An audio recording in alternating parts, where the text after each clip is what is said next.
So the clue is in the link. We're going to talk about social media. And as always, South Africa is lurching from one thing to the next that captivates our attention. And there's no one better to help us unpack the melee. And that's Lorato Tshenkeng, who is the founder of Decode Communications. Lovely to have you with us. Thank you so much for coming through. I want to, before we introduce our first tweet and our first trend and we discuss it, of course, when Zeni Zuma was trending, it was trending last week. So let's listen to what fueled the fire, in a sense. So what do you say? You know, what was the conflagration all about? So good evening, Iman. Good evening to the viewers. You know, one of the things that President Jacob Zuma, or former President Jacob Zuma, has been able to do successfully and unintentionally or otherwise has been, to present himself as a victim. Right. And again, here we know for the longest time he has been through the courts, although, he was at least convicted for a different matter from the Zondo Commission.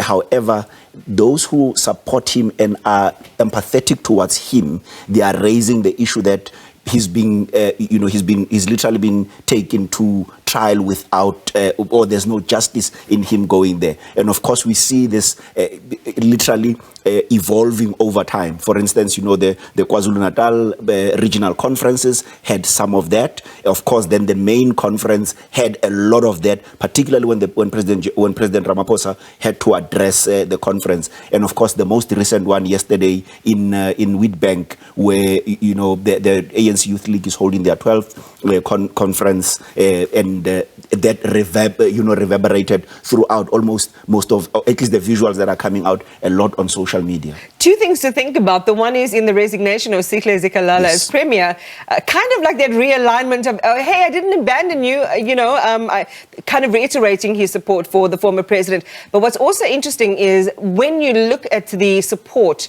for former President Jacob Zuma, there's a heart connection there. There are people who really, really are connected to our former president still. Someone who's, depends on who you ask in terms of support for him is Ace Magashule. Yes. Why was he in the news this week? Ace Magashule for two reasons. The first one is that he lost the court bid at the Concord for, he was appealing that the ANC had suspended him as the ANC Secretary General. And of course, it therefore means that literally all that he has to do is to wait for the matter to be resolved by the ANC. Secondly, and as things would happen, whenever there are public hearings of some of these things that you and I would not ordinarily know about, there's the public protectors hearing now in Parliament where, they're testing her fitness to hold office as the public protector. And some of the revelations, and interestingly, we know the Fraser Dairy Farm was a big subject during the State Capture Commission. And of course, it is then found out that, the public protector may have been lenient. And I say may have been because it's still just, cross-examination at this time. A lot of it will have to be, at least at the final arbitration, we would know what would have been taken into space. But of course, the last thing is that Twitter, and not necessarily Twitter, but more ANC people, there are these slates that are coming up. His face is on some of those, irrespective of the court judgment, irrespective of the revelations from the sitting in Parliament. I mean, the issue of the step-aside rule, has been a bone of contention. It has had its outings, in terms of the courts. The ANC is still steadfast on, exactly what that resolution means. But what's also interesting to note is that our threads are never disconnected. Everything is so intertwined. You mentioned Ace Mkhwebane is very much irrevocably intertwined in that, and of course the pursuit for justice and him wanting to clear his name.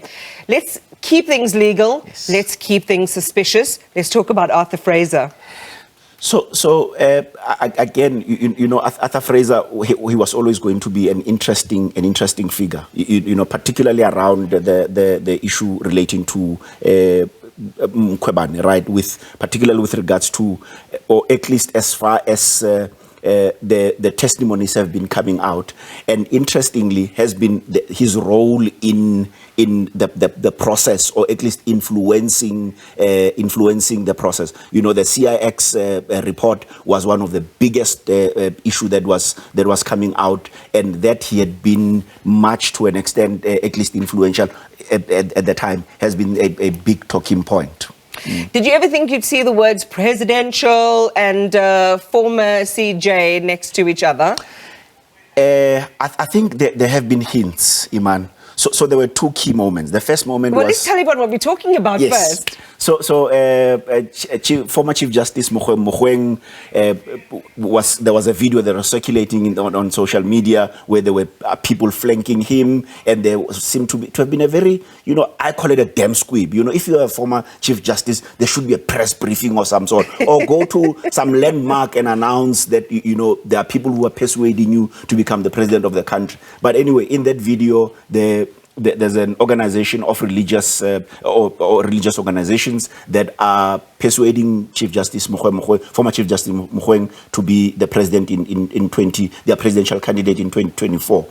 Of course, there are a number of things that are coming out there. One, like I say, during the Nelson Mandela lecture, he came out a little bit strongly with political messaging, and there was another engagement that he had addressed, and there were those undertones of political messaging. And of course, closer to the time when he was resigning, a lot of people were asking, should judges be as vocal as he was? Because he was literally just, straggling the lanes there. So it is not surprising as such. But there are some limitations, I think, in terms of the JSE and so on, as to whether he can ascend to the ultimate throne in the country. On a less celebratory and formal note, of course, things continue to burn in South Africa. Hence Roodepoort. Yes, Roodepoort. So there has been an uprising there. Some residents claiming that they have been evicted illegally by the Joshco, one of the agencies, the housing agency in Johannesburg.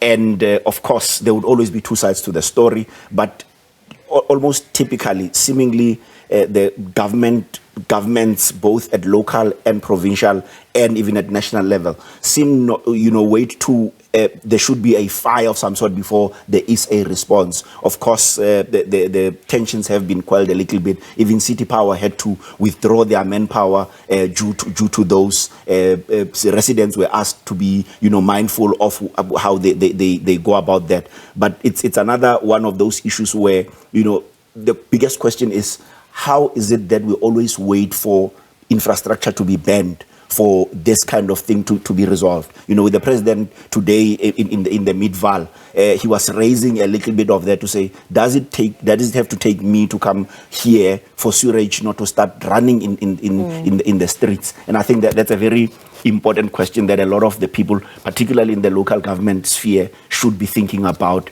and thinking about how do we address listening, but listening empathetically and also being responsive as residents raise their issues. Sometimes they may be unreasonable, but it is important to listen and be empathetic and be responsive. Because that's often what you hear from the community. They did try to go to office. They did try to find the councillor and didn't. And so this was their way of raising the alarm, so to speak. Lorato, thank you very much. I look forward to next Friday. See you then.